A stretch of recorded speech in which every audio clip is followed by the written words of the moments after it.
comment vous expliquez, vous êtes un syndicat de police, que personne n'ait pris la peine, alors que tout ça a été entendu, il y a eu des réunions, pourquoi ça n'a pas été noté dans un rapport afin de le faire monter dans la chaîne hiérarchique?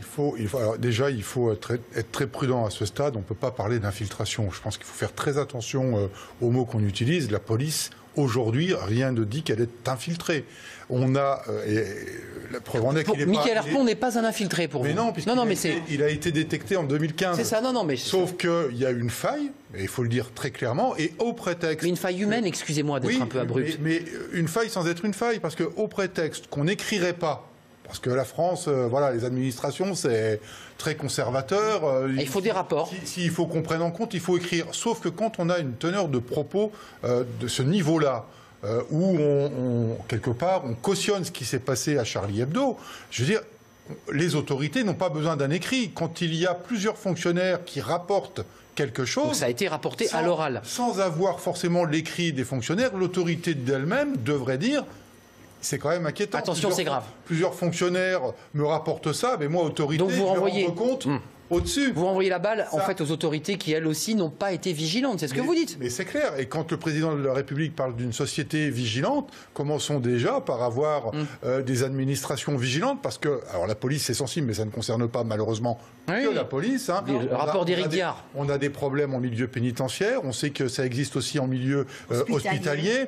On sait que ça existe aussi dans des grandes sociétés de transport. Je ne citerai pas les noms, mais on sait que c'est là. Donc il faut qu'il y ait un travail en amont. Et là, je rejoins ce que disait Christophe Castaner.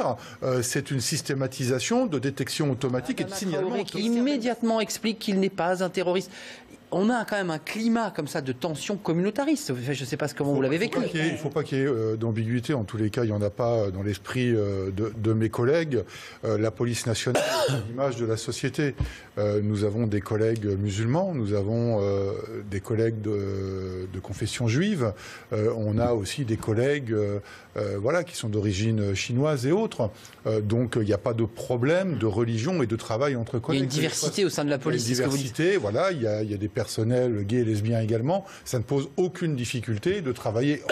Personne ne se regarde en chien de faïence, que les choses soient claires. Et l'histoire de la barbe, c'est peut-être une erreur de propos de la part du ministre, mais le port de la barbe, il est autorisé dans la police nationale pour tous depuis 2017, tout comme les tatouages. Donc effectivement, entre une barbe bien taillée qui doit être conforme au port de l'uniforme et une barbe qui va faire un salafiste quiétiste, 20 cm de long, effectivement, on peut s'interroger. Donc qu'il n'y ait pas d'amalgame, il n'y a pas un discours islamophobe de la part des policiers. Voilà, c'est compliqué ce qu'il demande aux citoyens, cette espèce de vigilance, puisqu'il interpelle les citoyens. Soyez vigilants. Juste pour terminer, parce que c'est très important aussi, M. Sueur l'abordait très justement, il y a la question, effectivement, quand on a détecté une personne qui potentiellement peut être radicalisée, de son maintien en poste dans des services sensibles, mais là, on a déjà l'arsenal juridique qui existe pour retirer la personne. Et ensuite, il y a une vraie question de fond. Est-ce qu'une personne qui est signalée radicalisée peut continuer à travailler dans la fonction publique? Et là, on touche aux droits de la fonction publique, parce qu'une fois que vous êtes recruté, Esther Benbassa, comme ça. Le ministre l'a d'ailleurs très clairement dit c'est-à-dire que là, on considère que la police est sur le terrain, dans la salle des machines, et que le président, les Français ne lui font pas confiance. Force de protection. Force de protection. Bien sûr. Monsieur Sueur, et je vous en remercie, il le disait très justement, les policiers sont des professionnels.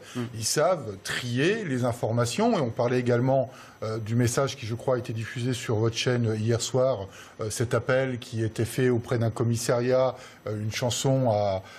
on peut l'entendre, avec un message en l'apologie du terrorisme, en parlant de vengeance, absolument, que le califat renaîtra. Message qui datait de 2015, je crois. On va faire exploser les Français. Très étrange.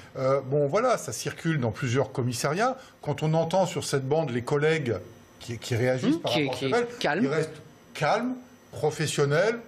Il y a un collègue qui a un autre accroche. confiance. Pour ceux qui nous regardent, il nous reste peu de temps, mais est-ce qu'on a perdu cette bataille? Parce qu'on a le sentiment que malgré des mesures, est-ce que la bataille est perdue? Certains le disent. On ne peut pas dire ça. Si on dit qu'on a perdu la bataille, ça veut dire que la police nationale n'est pas en capacité de faire son boulot.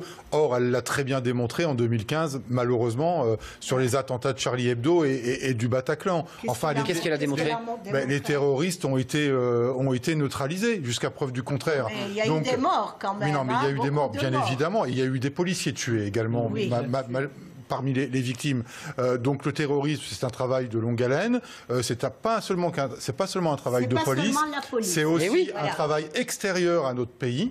Faut le rappeler, parce que le terrorisme, il vient quand même d'ailleurs. Ou de l'intérieur parfois. De l'intérieur parfois. Ouais. Mais en tous les cas, ce qui a été revendiqué par Daesh vient quand même de l'extérieur, et que jusqu'à preuve du contraire, on a quand même fait en sorte d'assurer au mieux la sécurité de nos concitoyens. Membre de la délégation parlementaire renseignement, secret défense, président de cette délégation.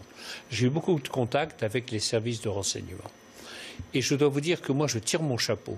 Parce que vous voyez les conditions de travail des gens de la DGSE ou de la DGSI ou des autres services. C'est un métier difficile. C'est un métier extrêmement difficile qui demande un engagement complet de la personne. Sans beaucoup de moyens. Et un engagement complet de la personne. Une vie de famille. Et à cet égard, je crois qu'on doit vraiment tirer notre chapeau à un certain nombre de nos concitoyens qui prennent beaucoup de risques et qui s'engagent complètement dans la police comme dans la gendarmerie. Il nous reste 30 secondes. Comme dans les services de renseignement. La lutte antiterroriste n'est pas une science exacte, rappelons-le. Et je vous remercie de rappeler que beaucoup d'attentats ont été déjoués, mais on ne va pas communiquer à chaque attentat déjoué, bien évidemment. Et ils ont été nombreux, ces attentats déjoués. Je le soulignais parce que le ministre a tenu à remercier toutes les forces de police et de renseignement qui, en amont, déjouaient des attentats, et on n'en parle pas. 10 secondes.